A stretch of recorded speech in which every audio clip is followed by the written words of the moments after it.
Ark, like many other games, has bosses, and sometimes they can be very difficult to tackle, so it is useful to know the top 10 best creatures to defeating an Ark boss. Also, why not subscribe, as it really does help out the channel. In at number 10 is the Wyvern. Now you may think I'm crazy because you know that you can't take flyers into boss fights, but there is one exception. On the map that the Wyverns released on, which is Scorched Earth if you didn't know, they are allowed into the Manticore boss fight, which is why they are on this list. Wyverns deal a very reasonable amount of damage and are very good fighting and combat creatures. Also, if you didn't know, the Manticore, which is the boss on Scorched Earth, has wings and it flies and it spends most of its time up in the air for the fight. So if you can fly and fight it in the air, that is a way to get it killed even faster, and the Manticore is used a lot for element farming, so there's a way you can farm and grind the Manticore even faster, giving you more and more element. Also, the Manticore in the later stages will spawn death worms and rock golems on the ground, so it is a good way to avoid those as well. The other method you would use for the Manticore is use mantises with pikes or swords, but that is a little bit less viable as the weapons do tend to break. The Wyverns are a great shout for doing the Manticore. Sadly, you can't use it on any other boss, but if you're trying to defeat the Manticore, bring some Wyverns. And I would really recommend bringing in a Lightning Wyvern, as the Lightning Wyverns, in my opinion, just deal the most damage and are just simply the most useful. Seriously, get a Lightning Wyvern.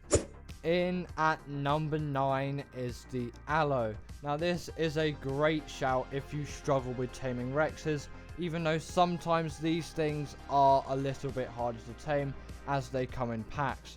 But if you do tame a pack of these things, you're going to get a lot more benefit than taming a pack of Rexes, as they do have an alpha pack buff. The Allosaurus by itself really does pack a punch, and it can deal a lot of damage, and it will be able to kill pretty much anything you can face in Ark. Actually, if I tend to do the Overseer on the island, I will bring Allos instead of Rexes, as they are smaller, and instead of Rexes, they don't really get stuck on everything. But the sad thing is, they don't really have the health of a Rex, but they do stand up in the damage department. And if you have a pack buff, sometimes you can have Allos dealing even more damage than a Rex. But I would definitely recommend bringing a Rex to the fight of Genesis Part 1 instead of an Allo, as the Allos will simply get shredded as their health cannot keep up. But for most of the bosses on Ark's older maps, such as the Island, Ragnarok and the Center, these things will be able to get through any boss with a breeze, besides the Dragon, as that does have an unfair buff against carnivores, so definitely bring a Theri for that. If you are on the island and you're thinking of bringing an Allo into a boss fight, I would only really fully recommend it for the Megapithecus. As for the Broodmother, it can be done much better with Megatheriums, as they have a buff against insects, and for the Dragon, like I just mentioned, use a Theri, as carnivores will not fare well. I wouldn't even bring a Rex into the Dragon fight. Use Theris, it is so much better. Overall, the Allo is a fantastic boss creature. I probably wouldn't choose it over the Rex if I was in the late game, but in the kind of mid-game stages of Ark, when you don't really have enough resources to tame a Rex, or enough resources to craft good enough saddles for all of your Rexes, an Allo is an absolutely amazing shout. In at number 8 is the Spino. Now there are definitely many great advantages for using a Spino in a boss arena, which I'll get onto in just a second, but there are also many disadvantages as well. Namely, its health is a lot lower than a Rex, so in some longer boss fights, the Spino simply isn't viable. I'm specifically looking at the Master Controller on Genesis Part 1. Definitely don't bring Spinos into that unless you have really highly mutated ones, and maybe if you're doing Gamma and Beta, Spinos will be fine. But against the Gigas and Reapers that you'll face at the end of the boss fight, they might not fare so well in the health department. But there is definitely one use case where I would really recommend using Spinos if you can't shell out for something like a Moser. For the Moder boss on Genesis Part 1, these things are absolutely amazing as they have their hydration buff, giving them extra damage and damage reduction. And if you have like 10 of these against the Moder does not stand a chance against you, and considering it is a relatively short boss fight, your Spinos should survive as long as they have a reasonable amount of health. I'm looking about over 25,000 here. Also, Spinos are great for some of the older bosses on Ark. On the island, Spinos are a great shout for the Megapithecus. If you didn't know already, Syntac used his mutated Spinos to defeat the Megapithecus on the island, and I have definitely done it a few times as well, where I can't really shell out for a Rex due to resource limitations or just simply that I don't have any good enough Rexes. The only thing is, Spinos are a lot harder to find than a Rex on maps like the island, so sometimes they're not really viable. In at number 7 is the Megatherium. Now, I have talked about this a couple of times already in this video about this thing and defeating the Broodmother. This is the creature you definitely want to go for if you are defeating the Broodmother. This thing is absolutely insane at defeating this thing. If you have 10 of these things, you'll be able to shred through an alpha Broodmother in a matter of minutes. Obviously, make sure to bring a UT and a Deodon as well, so you can keep them healed and you can give them buffs on top of their already insane insect buff. Yes, if these things kill an insect, they will get an insane damage boost and even damage reduction from other things. And considering the Broodmother spawns a hell of a lot of spider minions to try and attack you, the Megatherium is just going to simply kill one of these things and get the insect buff, and then it is going to absolutely wipe out the Broodmother and also the minions as well, as they can be quite annoying sometimes. So it is really good when you can get a Megapithecus to absolutely shred through all of those minions and shred through the Broodmother. Yes, maybe for the Gamma and Beta Broodmothers, you're probably not going to need a Megatherium to easily secure yourself the win, but for the Alpha, it is definitely worth it to tame a few Megatheriums. In at number 6 is the Theri. Now, like the Megatherium, I have talked about this thing already a lot of times in this video, namely for defeating the dragon. Because if you didn't know, the dragon's fire breathing ability has a very unfair advantage against carnivores, so it is definitely not really viable to bring any kind of carnivore into the dragon boss fight. Again, maybe for Gamma and Beta, you could bring something like a Rex or maybe an Allo into the fight, but for Alpha, you are definitely going to want to bring a Theri. Theris do insane amounts of damage and are great creatures just for killing bosses and getting the thing that you want to do done.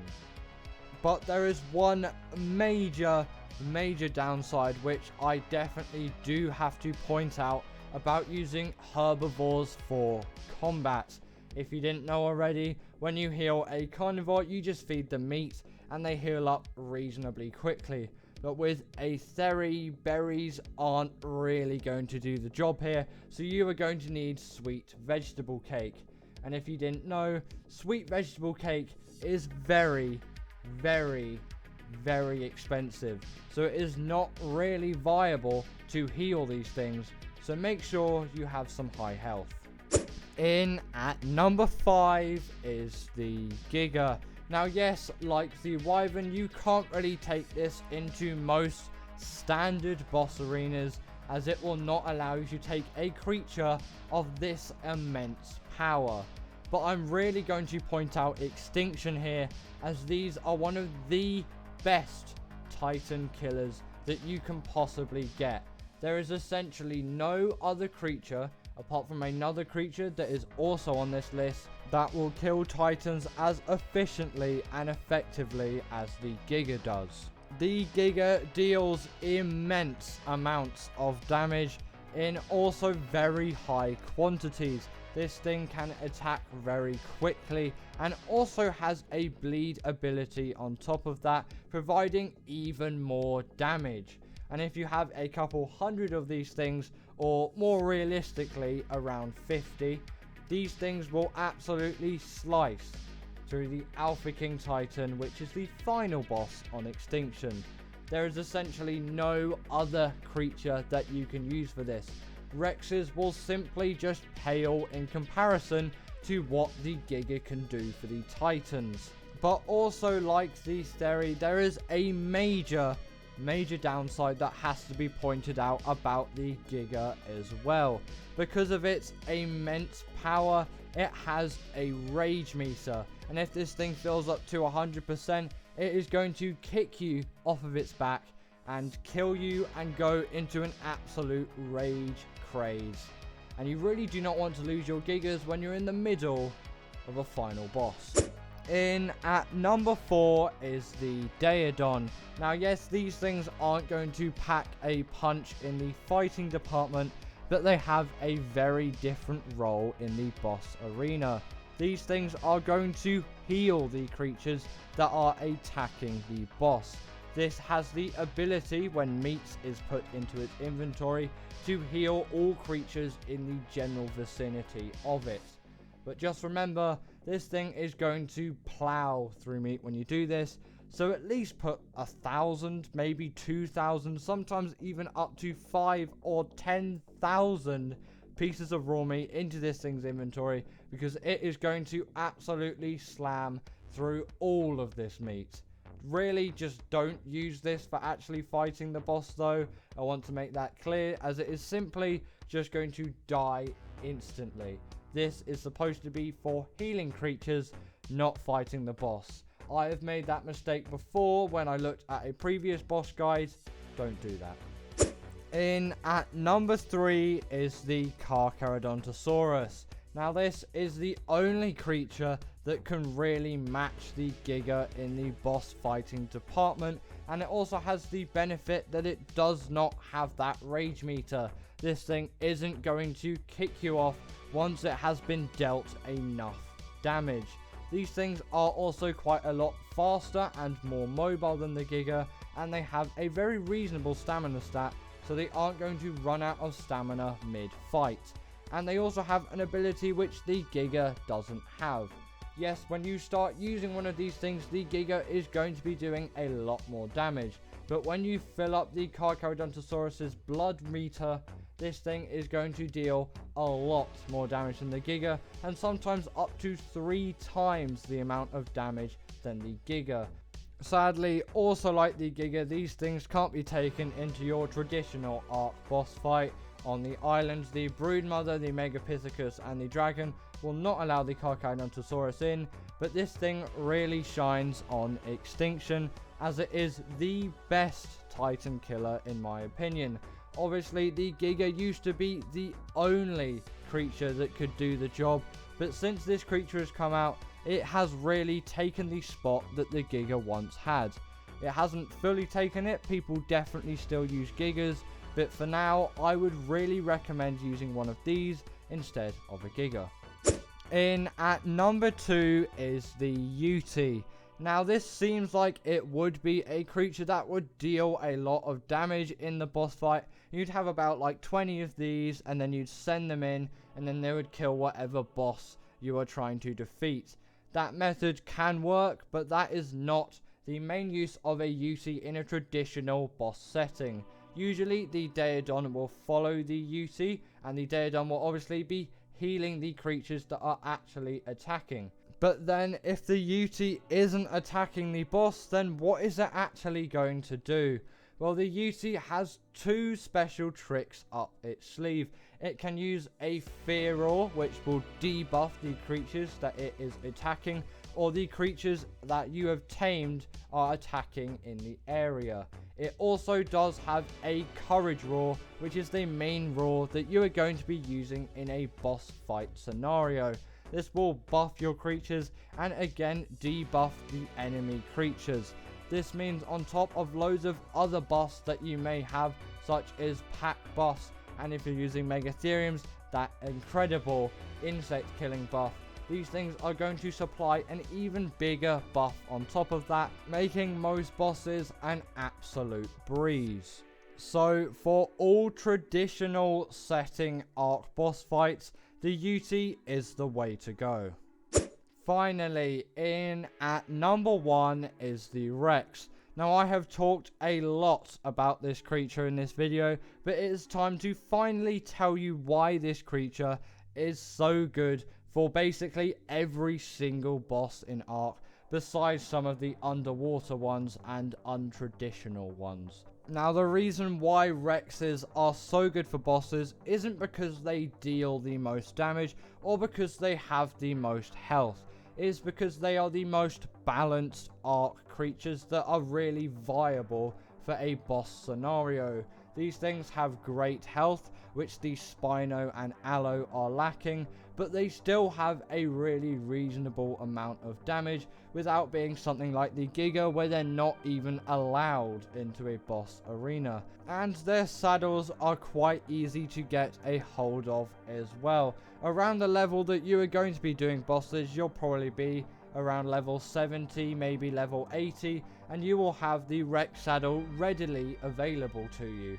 And also, if you do want to go the extra mile, you can always look in supply drops for the higher level saddles, which will give your Rexes more armor. But if you do level up more health in the first place, you should be fine overall. But just remember, really don't take this thing into the dragon boss fight. But anyway, that is going to be the end of today's video. I hope you enjoyed. If you didn't agree with this list, comment your top 10 below, and I will see you all later. Bye.